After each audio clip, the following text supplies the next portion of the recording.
It started with a game. If everyone would just bag the noise and play like we could do this. Sonny, name one thing that's gotten better in the last 10 years. Shall we play a game? Video games. All right, I acknowledge that. Totally awesome video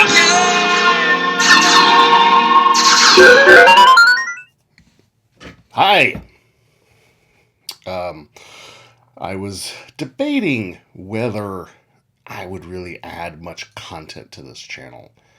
I kind of made these videos outlining this simple process for plotting out your narrative design, and I made a few videos on how to break into the industry as a writer, and a few others.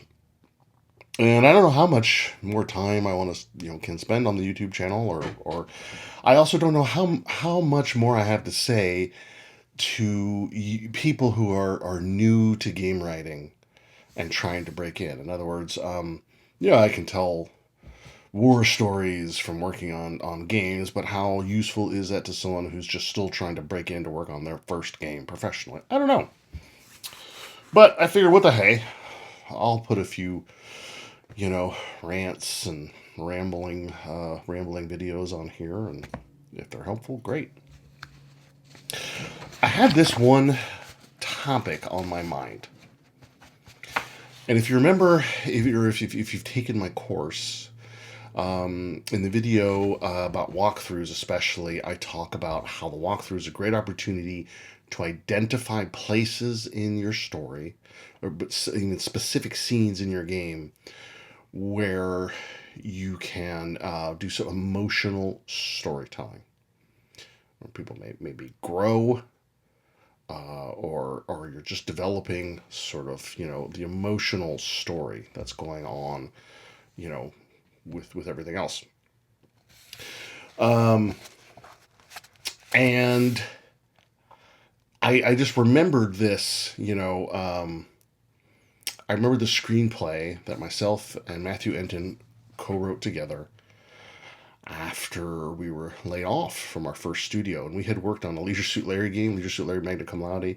We worked on a sequel, which unfortunately never quite made it. It was never shipped. Our head was kind of in this space. So when we wrote a screenplay together, it was called Duke Malibu, Hard at Work. And it's a fish out of water comedy about an adult film star, Duke Malibu, who after a lifetime of being a male porn star decides that he wants to find true love, settle down, and all that stuff. But he is worried about his past, so he tries to hide it. He's not necessarily ashamed, but he is trying to fit in sort of the normie world. Fish out of water comedy. And it's very basic. This was actually pre some of Judd Apatow's more adult comedies. But it's very much really, it's just a straight up comedy, right? It's not a dramedy. It's not Annie Hall. It's not 500 Days of Summer. It's just a pure comedy. And I learned a lot of things actually writing this screenplay, first screenplay I'd ever worked on. And one of the things I learned was structure. Like, we were well into this when Matt very wisely said, maybe we should read a few books on screenwriting.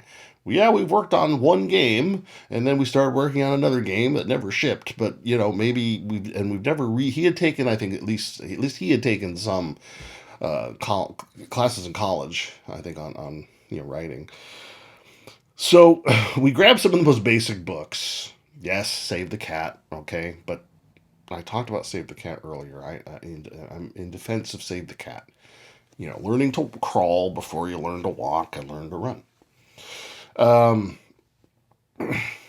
it was very interesting in that when I analyzed the structure of Duke Malibu Hard at Work, we had by instinct gotten really close to sort of the traditional screenplay form championed in Save the Cat and plenty other books. Pure instinct luck. We wouldn't get so lucky on other screenplays. Right. But no, as a fact, I take that back. We were working on our second screenplay before either one of us, and it was Matt who said, yeah, maybe we were struggling with our second screenplay. And Matt said, yeah, maybe we should learn how to write screenplays from people who've done it before. I went back to our first screenplay, Duke Malibu, as an exercise and sort of analyzed the structure compared to what was, recommended. The kind of the structure and form of a, basic screenplay. 3-act structure, all that stuff.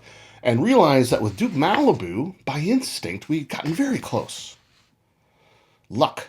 With our second screenplay, it was kind of a mess, and maybe I'll talk about this one other time. But one problem with our first screenplay was, the Duke Malibu, was even though it's just a straight-up comedy, there was no real emotional storytelling going on. And I really feel that, there are no there are no rules.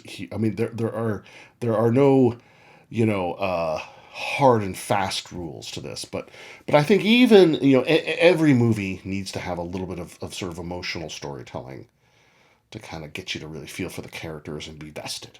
And that's where I think that even some of the silliest comedies spend time on this. Guardians of the Galaxy 2 is a good example, right? I like James Gunn a lot. Guardians of the Galaxy movies are I haven't seen the third one yet, but they're just real big, fun, loud, action movies with just great characters and very funny. But Guardians of the Galaxy 2 doesn't start off that way. It starts with a young Star-Lord, I believe. I believe the very beginning is he...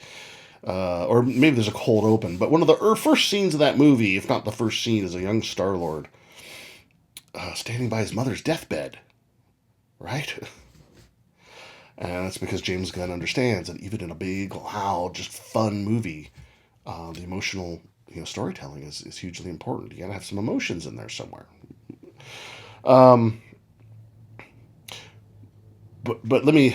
So going back to Duke Malibu, and here's what I found that was really interesting. I analyzed the structure, and I realized that by instinct and pure luck, we had gotten very close to sort of the recommended, form of a traditional 3-act screenplay. However, there was one thing we were kind of short on page count. And I say kind of short because, again, there's no hard and fast rules, but a traditional 3-act screenplay, all these books were saying, between 90 and 105 pages. And Duke Malibu was short of that. But looking at the screenplay, it looked like, the structure was there, and we were really happy with it. As far, it was our first screenplay, but it was very funny, and we thought it was very funny, and it actually, some interesting things came out of it later. It didn't get, optioned or anything like that, but we did get a manager on the strength of its humor, and that was interesting. But the emotions weren't there. The emotions weren't there. It was just kind of a gag fest.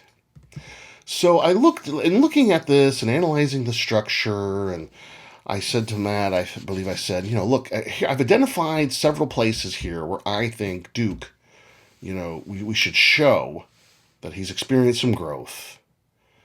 And there's a love interest. Duke has a love interest, and I identified some scenes where I think they're these two characters can really kind of open up to each other, and we can kind of further their romantic attachment. So Matt and I kind of set to work on some rewrites.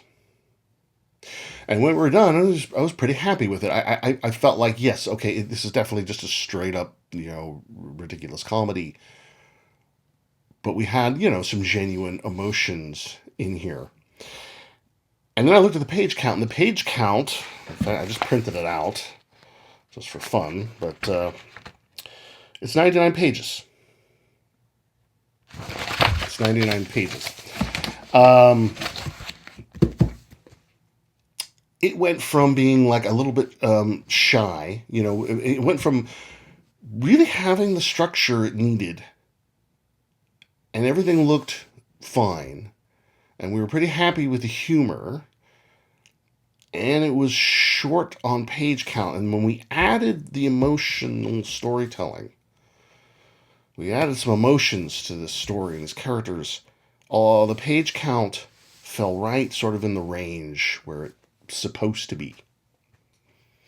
And that's where it was really interesting to me. It was like everything looked fine, but it was just sort of a gag fest, and it was lacking a little bit of heart.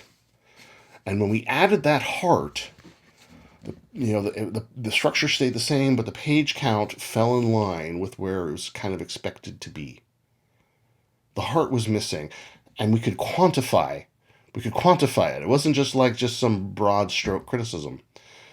It was when we got into the nuts and the bolts, and we identified where some of the heart should be, and we added it.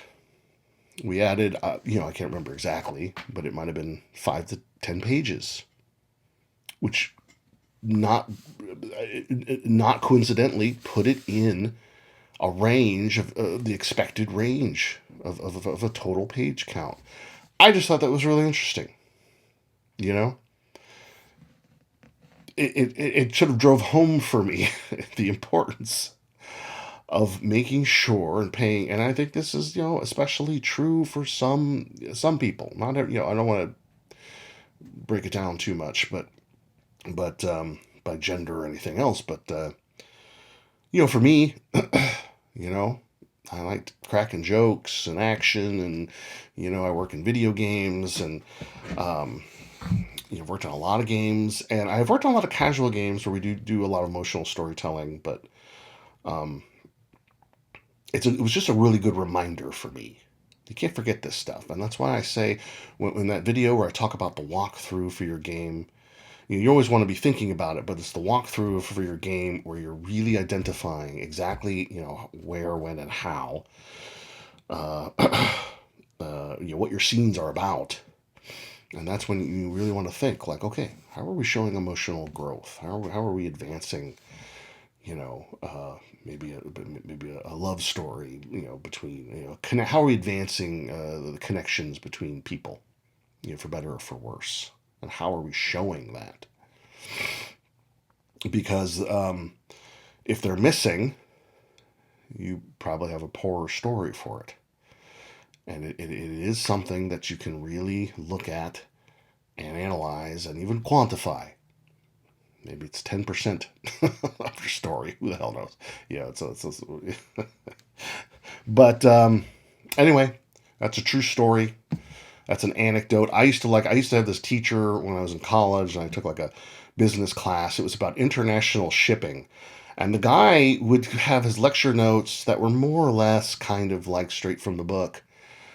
And when he would teach, it was okay, but it was kind of dull. And then every once in a while, he'd go off on a tangent because this teacher had actually done this stuff. For decades, this teacher had been in business, doing business internationally. So he had great stories to tell, just great, from his own experiences. And I used to love it when he'd go off on a tangent because I was really interested. I was hearing a story, number one, but I was just hearing it, an interesting story of one of his successes or failures or whatever. So, that's me telling a true story. And, hopefully you got something out of it. I'm not going to make this screenplay available because I know for a fact there's a teenager or two paying attention to the channel. This is not really fit for minors. But if Judd Apatow is out there, you may want to check it out. I don't know. We'll see. All right. Anyway, salute. And hope you're doing great. If you have any questions, need any help, anything at all, reach out, and I'll talk to you soon.